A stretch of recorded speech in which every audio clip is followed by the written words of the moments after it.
Hello students, good morning. In the last video we studied the motion of charged particle in uniform electric field. In today's lecture we will study the motion of charged particle in uniform magnetic field. Electric field में तो study कर लिया था हमने. आज के video में हम यूनिफॉर्म मैग्नेटिक फील्ड में चार्ज पार्टिकल जो है वो किस तरह से बिहेव करेगा, किस तरह से मूव करेगा या करेगा नहीं, किन कंडीशन में करेगा, that we are going to study today. Okay, so in the some videos we studied about the Lorentz force. Lorentz force में Lorentz force due to electric field, Lorentz force due to magnetic field हम study कर चुके हैं.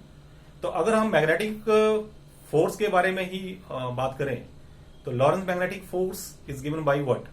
Q into V cross V. So whenever the charge particle is there in the magnetic field, you are going to have the force on the charged particle due to magnetic field, and that force is given by what?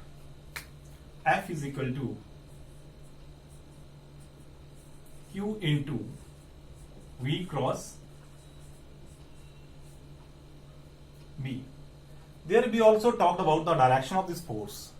So direction of this force will be perpendicular to the plane containing this velocity vector V and magnetic field, and we find out that by using the right hand thumb rule. इस तरह से तो अगर इसमें हम V cross V निकालते हैं तो परपेंडिकुलर, मान लीजिए V इस प्लेन में है, मैग्नेटिक फील्ड भी इसी प्लेन में है, तो इसकी जो डायरेक्शन होगी फोर्स की, either it will be perpendicular outward or in the perpendicular inward direction. Okay, that we calculate from the right hand rule. So magnitude of this force will be equal to F is equal to Q VV sin theta. So here three cases actually arise here. First case is when theta equal to 0, and second case is when theta equal to 90 degree, and third case is when theta is any angle. So case 1, when theta is equal to 0 degree, that is initial velocity जो है that is parallel to the magnetic field. You can say initial velocity is parallel to magnetic field. Magnetic field के parallel है, theta 0 है या 180 degree है, उस case में क्या होता है? F is equal to Q into VV sin 0. This is not new for you. You have done this one. F is equal to 0. Okay. So in that case, the charged particle will not experience any force. मतलब वो अपने state path में जिस path पे move कर रहा है वो मूव करता रहेगा, चला जाएगा, कोई फोर्स वहां पे, मैग्नेटिक फोर्स वहां पे नहीं लगेगी. Second case is when theta is equal to 90 degree, that is particle, the velocity of particle is perpendicular to the direction of magnetic field. Then what will happen? Here, suppose we denote a magnetic field by this by drawing crosses here, over here.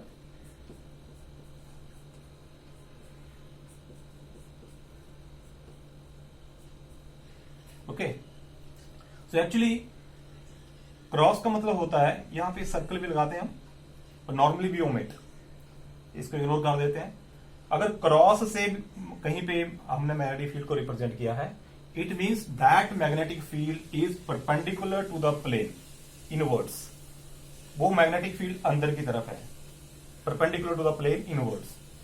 और अगर dot से represent किया है, okay, ऐसे dot से represent किया है, in that case the direction of magnetic field will be perpendicular to the plane and outwards. So here we have taken this one perpendicular to the plane direction of magnetic field.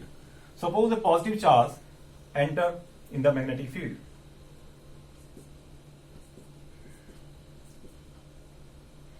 यहां पे मान लो यहां पे magnetic field में एक positive charge enter कर रहा है जिसकी वेलोसिटी है v.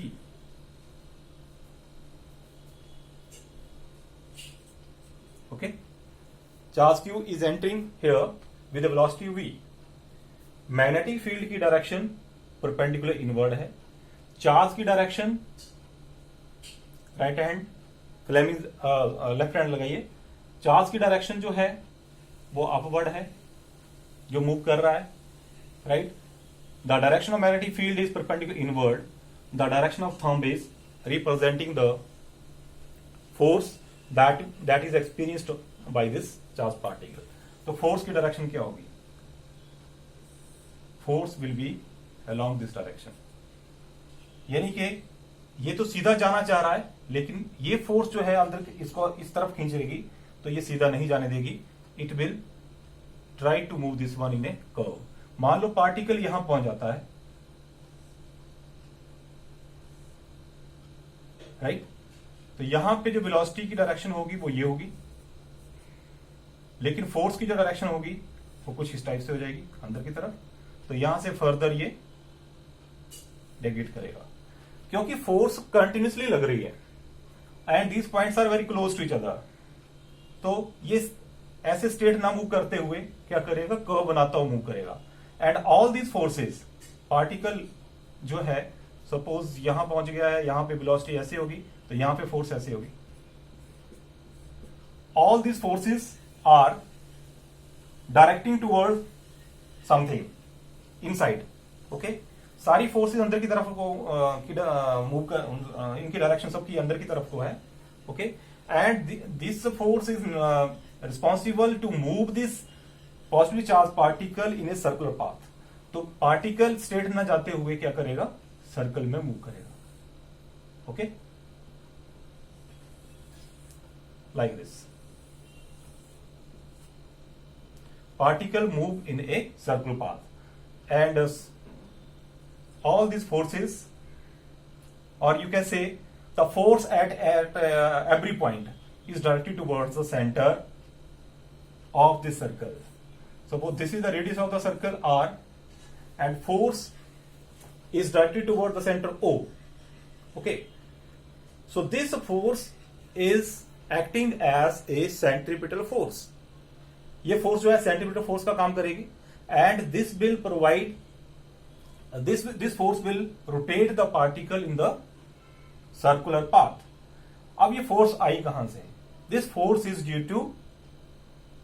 To the magnetic force. तो मैग्नेटिक फोर्स कितनी लग रही चार्ज पार्टिकल के ऊपर? QVV sine theta, that is QVV sine. यहां पे थीटा कितना आएगा?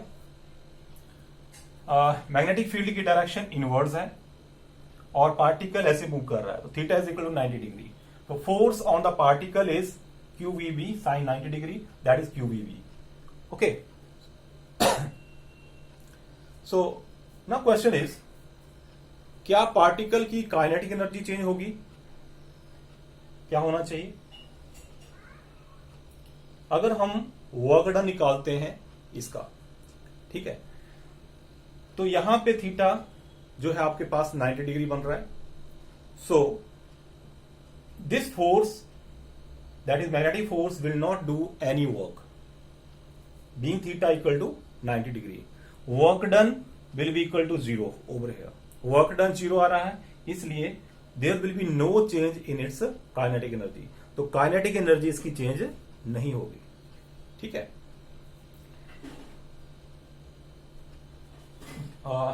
यहां पे देखिए मैग्नेटिक फोर्स के कारण ये जो फोर्स है यहां पे F इधर आ रहा है और मैग्नेटिक फील्ड जो है वो ऐसे आ रहा है. सो इन दोनों के बीच में F और V के बीच में जो एंगल है वो 90 डिग्री बन रहा है, इसलिए वर्क डन क्या होगा? यहां पे वर्क डन क्या होगा? 0 होगा. So it is not going to change the kinetic energy of the particle. It will only change the path of the particle. तो पाथ कैसा होगा इसका? It will B circular. अब सर्कल में मूव कर रही है तो सेंटीमीटर फोर्स कौन दे रहा है? मैग्नेटिक फोर्स दे रही है, centimetre force. Now centimetre force will be equal to the force on this charge particle. So let us derive the formula.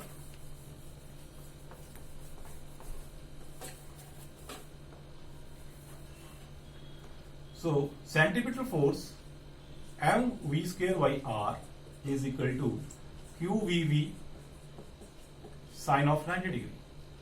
So mv square by r is equal to qvv. One v is cancelled, and if you want to find out r will be equal to what? This is mv upon vq or qv. Radius of the circle will be equal to mv divided by qb or vq. Now you can see here r is directly proportional to v. What does it mean? It means अगर particle ज्यादा speed के साथ घूमेगा, ज्यादा velocity होगी particle की, तो radius भी ज्यादा हो जाएगा, तो सर्कल का रेडियस बढ़ जाएगा। ओके, सेकंड थिंग, अगर मैं इसको यहां ले आता हूं तो r is also equal to v divide by v into q by m. m को हम नीचे ले आए, so r is inversely proportional to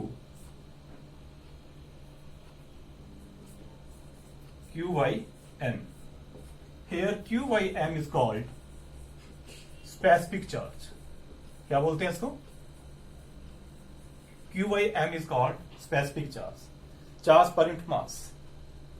जिसका स्पेसिफिक चार्ज ज्यादा होगा उसका रेडियस कम होगा, यानी कि उसका सर्कल छोटा होगा जो भी मोशन का होगा। Let us compare electron and proton.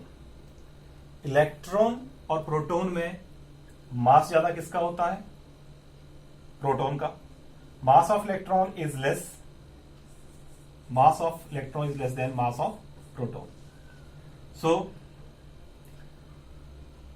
QYM electron के केस में अगर ये कम है तो QYM क्या होगा? इलेक्ट्रॉन के केस में ज्यादा होगा। अगर ये ज्यादा होगा तो रेडियस कम होगा। तो इलेक्ट्रॉन और प्रोटॉन को अगर आप यहां पे मैग्नेटिक फील्ड में डालते हैं, वेलोसिटी सेम है और मैग्नेटिक फील्ड भी सेम है, मैग्नीट्यूड दोनों के सेम है, ओके, दोनों के लिए सेम है, तो उस केस में जो इलेक्ट्रॉन होगा उसका जो सर्कुलर पाथ होगा, उस सर्कुलर पाथ का रेडियस छोटा होगा और प्रोटॉन का ज्यादा होगा, due to this reason. So QYM is called specific charge. Okay, from here we can also find out velocity. Velocity भी निकाली जा सकती है यहां से। V is equal to what? R is equal to mv by vq. So V is equal to VQR divided by m. So velocity of the particle, charge particle, will be equal to VQR by m. Okay. Now, what is the time period? Time period का मतलब है how much time will it take to complete one revolution. एक पूरा चक्कर लगाने में कितना time ये लेगा, ठीक है। अगर हमने ये फाइंड आउट करना है तो t will be equal to what? Total distance मान लो कितना इसका पूरे एक चक्कर में कवर करता है, 2 pi r divide by you can write velocity और speed, sorry 2 pi r divide by speed कर लो। तो उसके लिए फार्मूला क्या हमारे पास? 2 पाई अपॉन v, r की वैल्यू डाल दीजिए या v की वैल्यू डाल दीजिए, जो भी आपको ठीक लगे। r is equal to mv divide by bq. v will be cancelled, so t is equal to 2 pi m upon bq.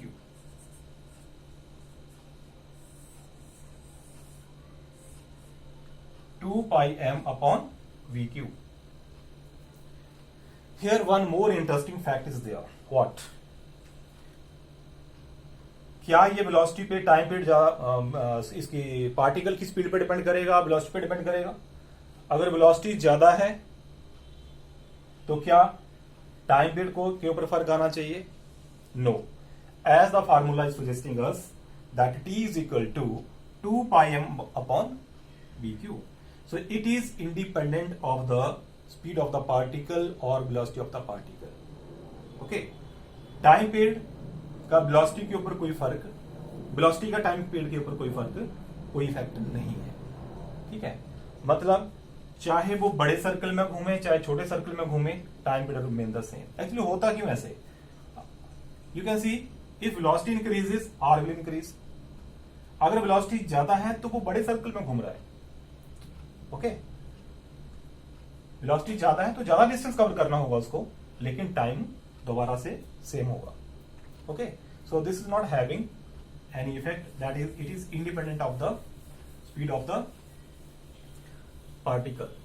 Now how much is the frequency? तो फ्रीक्वेंसी होगी, यहां पे हम लिख सकते हैं, पॉइंट लिख लेते हैं, T is independent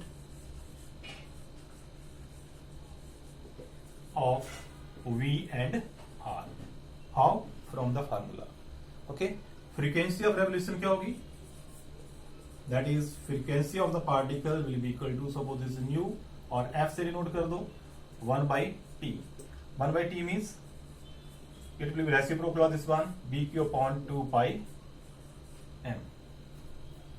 Okay, so this is the second case in which we have found time period, velocity, radius and frequency of the particle.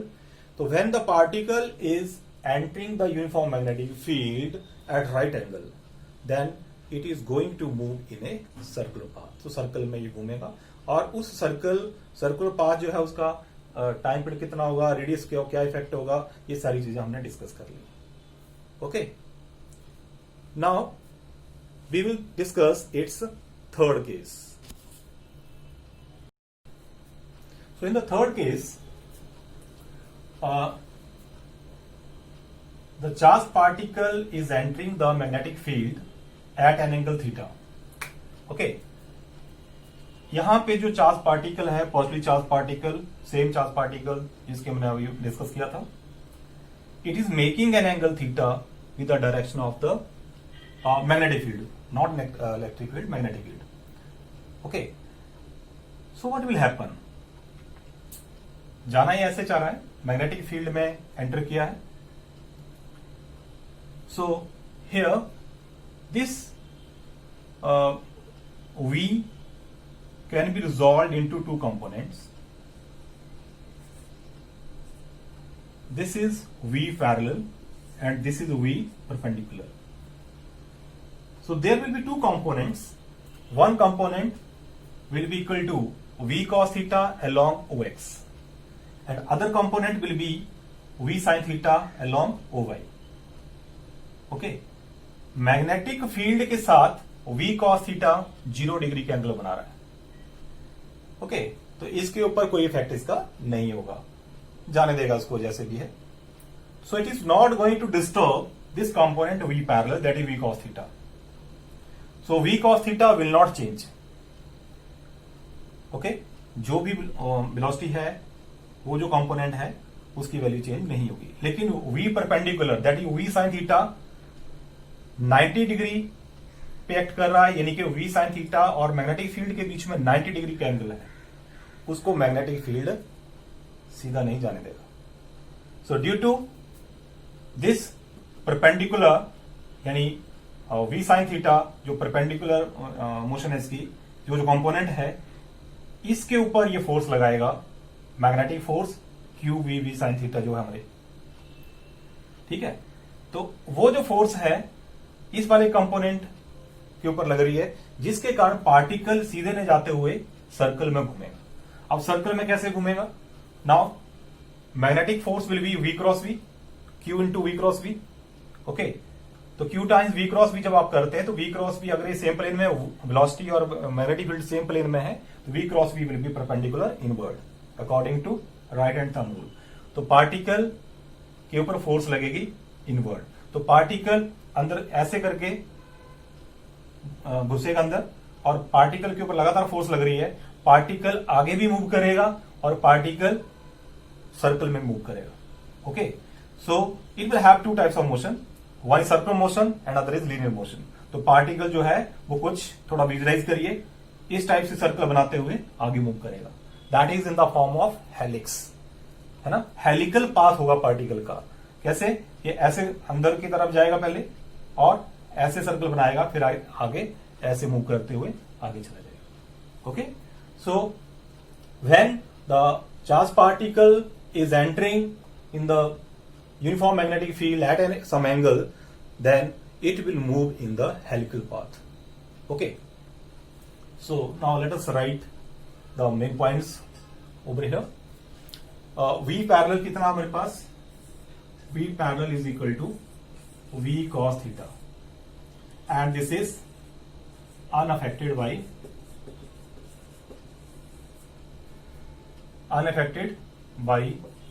magnetic field because theta equal to 0 degree. यहां पे theta कितना आ रहा है?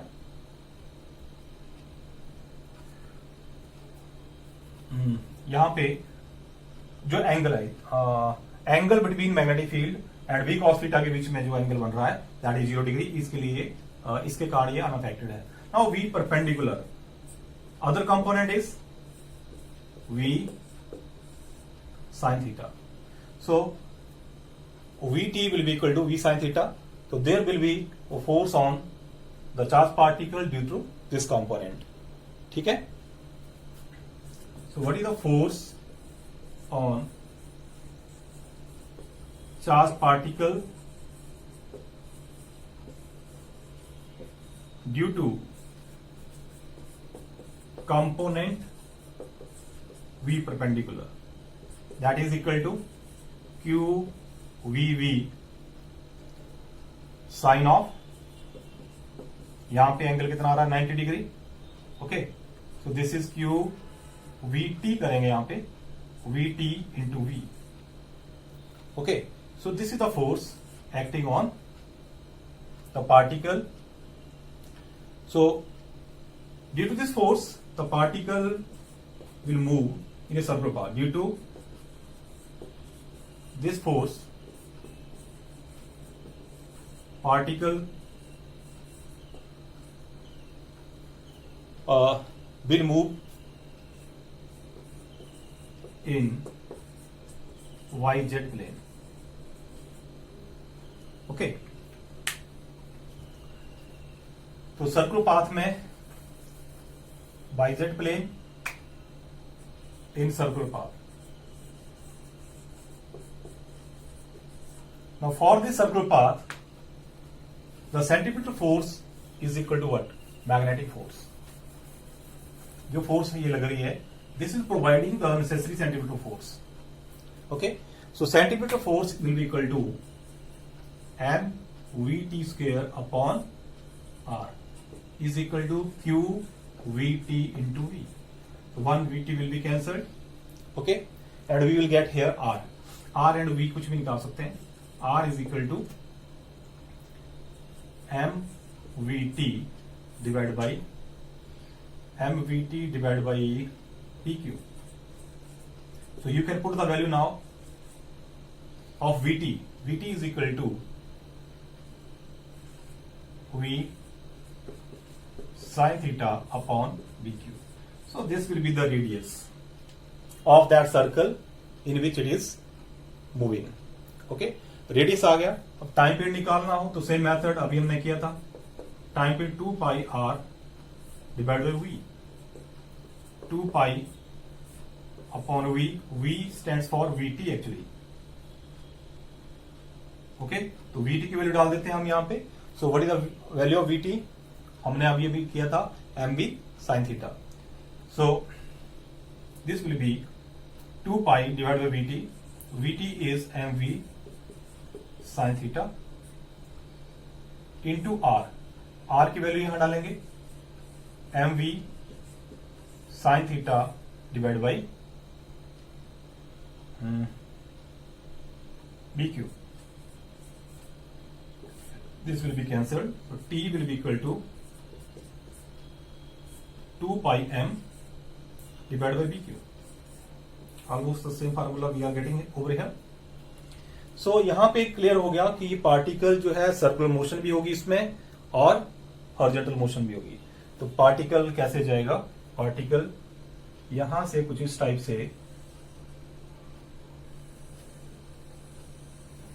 से move करेगा.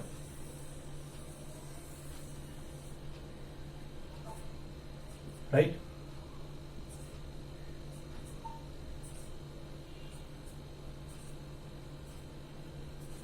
तो इसको बोलते हैं हम helix, helical path. Helical path में यूं करके आगे मूव करेगा. ठीक है, ऐसे ऐसे आगे को गोल गोल घूमते हुए आगे चला जाएगा.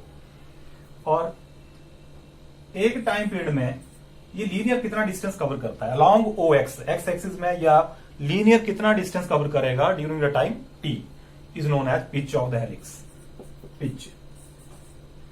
Pitch of the helix, that is what is the pitch? Pitch is the linear distance covered during the time period t. Time period t में कितना लीनियर डिस्टेंस ये कवर करता है, ये भी हम फार्मूला ड्राइव करेंगे. So t is equal to 2 pi m by B q. अब यहां से अगर फ्रीक्वेंसी फाइंड आउट करनी हो, then frequency nu will be equal to 1 upon T, you no.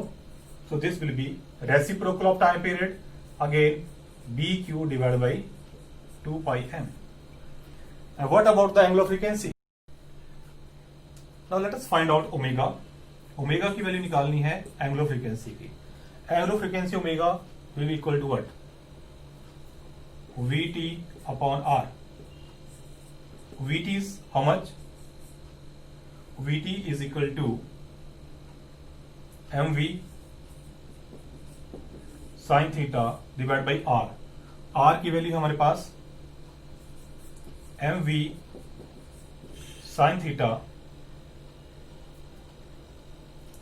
हाँ vt की वैल्यू v sin थीटा, नॉट mv. vt और v sin थीटा डिवाइड बाई mv sin थीटा into vq. So omega is equal to, this will be cancelled, vq upon m.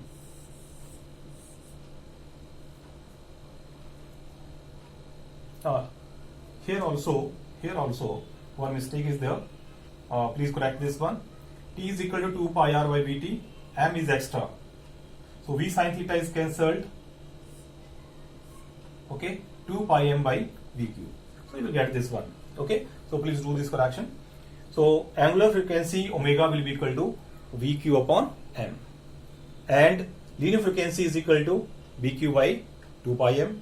Radius is equal to mv sin theta by vq, and time period will be equal to what?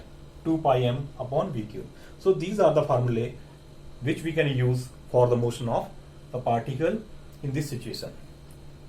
Okay, now what is the pitch?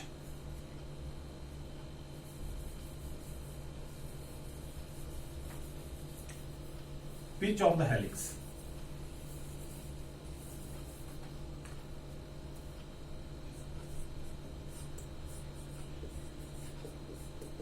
Pitch of the helix.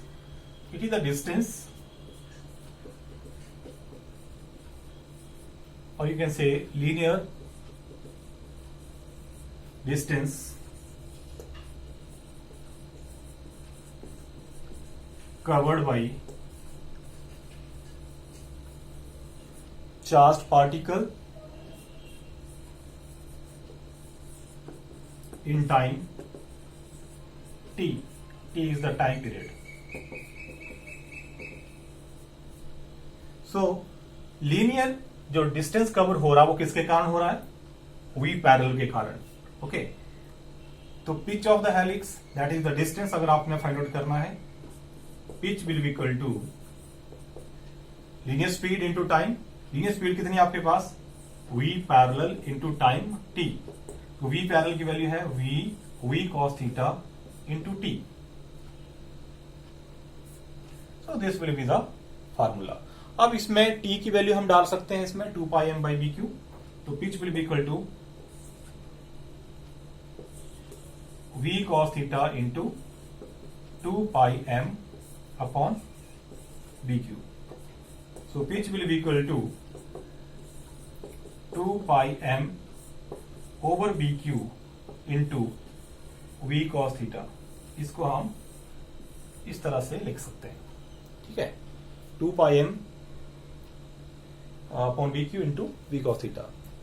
Okay, so this is how we can find out time period, we can find out frequency, we can find out the angular frequency, we can find out radius, velocity and pitch of the helix also.